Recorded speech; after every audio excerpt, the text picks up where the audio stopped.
Halo teman-teman, jumpa lagi dengan aku, Linda. Kita lanjut ke bagian 19 ya.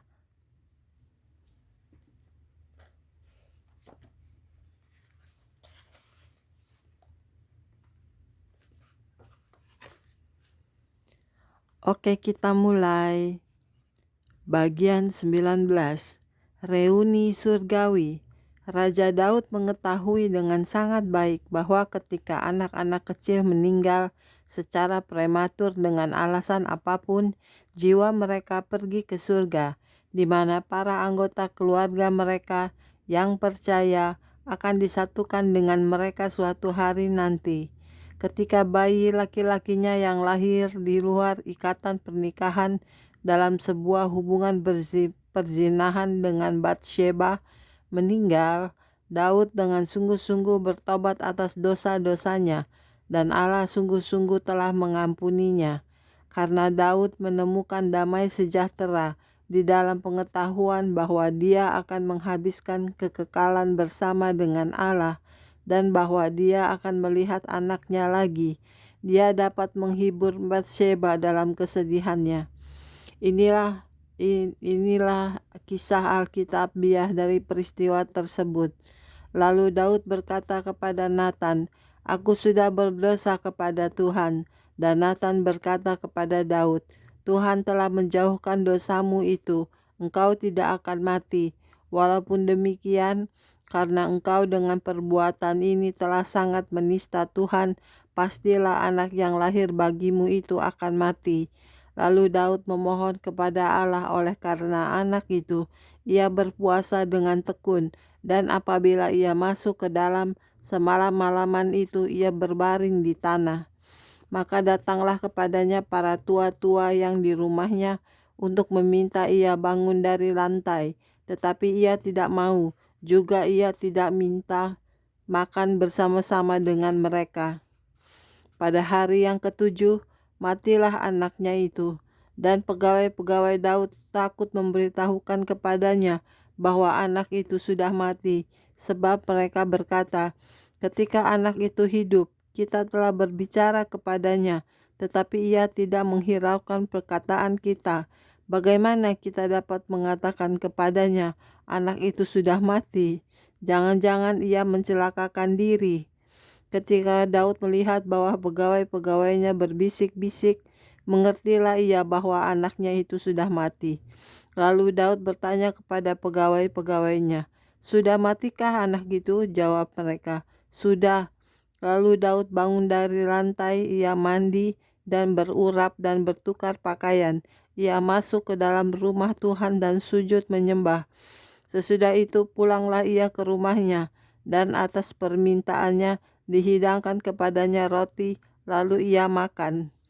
Berkatalah pegawai-pegawainya kepadanya, "Apakah artinya hal yang kau perbuat ini? Oleh karena anak yang masih hidup itu, engkau berpuasa dan menangis, tetapi sesudah anak itu mati, engkau bangun dan makan." Jawabnya, "Selagi anak itu hidup, aku berpuasa dan menangis, karena pikirku, siapa tahu Tuhan mengasihani aku, sehingga anak itu tetap hidup. Tetapi sekarang ia sudah mati. Mengapa aku harus berpuasa? Dapatkah aku mengembalikannya lagi? Aku yang akan pergi kepadanya, tetapi ia tidak akan kembali kepadaku." Kemudian Daud menghibur Batsheba, istrinya. Seorang malaikat Tuhan berkata kepada saya, "Dari masa kehamilan, seorang bayi mempunyai jiwa yang kekal. Jika seorang bayi diaborsi atau mengalami keguguran atau meninggal, Allah mengetahui hal tersebut.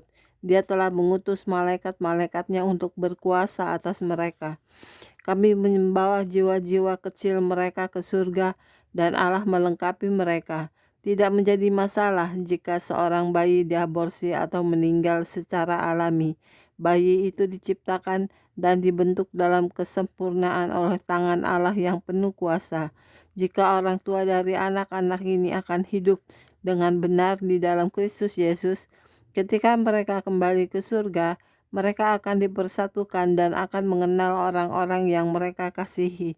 Mereka akan bertemu dengan anak-anak mereka di gerbang kemuliaan.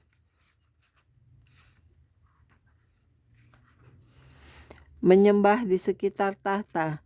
Sekarang saya memuji Tuhan karena kesempatan untuk menuliskan penglihatan saya mengenai surga dalam sebuah buku. Hal itu membakar hati saya terus-menerus. Banyak orang yang telah memberikan saya semangat untuk menuliskan kesaksian ini dan membagikan penglihatan yang telah Allah berikan kepada saya. Saya telah membagikan penglihatan mengenai surga, juga apa yang saya alami di neraka, di banyak gereja di mana saya melayani. Saya ingin membagikan dengan Anda beberapa pemandangan-pemandangan lainnya yang saya lihat sewaktu berada di surga. Saya ingin Anda mengetahui bahwa surga itu nyata. Jika Anda telah kehilangan orang yang Anda kasihi, seseorang yang telah pergi ke surga sebelum Anda, orang tersebut akan bertemu dengan Anda pada gerbang-gerbang kemuliaan. Saya ingin membangkitkan semangat Anda karena kita memiliki berkat pengharapan di dalam Yesus Kristus. Dia telah pergi ke surga untuk mempersiapkan tempat bagi kita di sana. Para malaikat yang saya lihat di surga tampaknya sangat besar dan kuat. Mereka memakai jubah yang berkilauan dan gemerlapan yang memancarkan sinar yang sangat besar. Mereka kuat dan tulus. Mereka memiliki pola pikir untuk mematuhi Allah. Jelas bagi saya bahwa para malaikat yang saya lihat di setiap gerbang kehidupan, di setiap gerbang mutiara adalah malaikat pelindung. Ketika saya melihat pedang-pedang di sisi-sisi malaikat-malaikat tersebut, saya berpikir, ya, kemuliaan bagi Allah. Haleluya, Allah melindungi anaknya dengan pasti.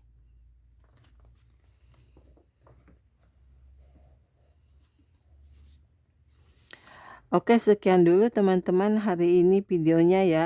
Kita lanjut di video berikutnya. Terima kasih. Tuhan berkati kita semua. Amin. Bye-bye.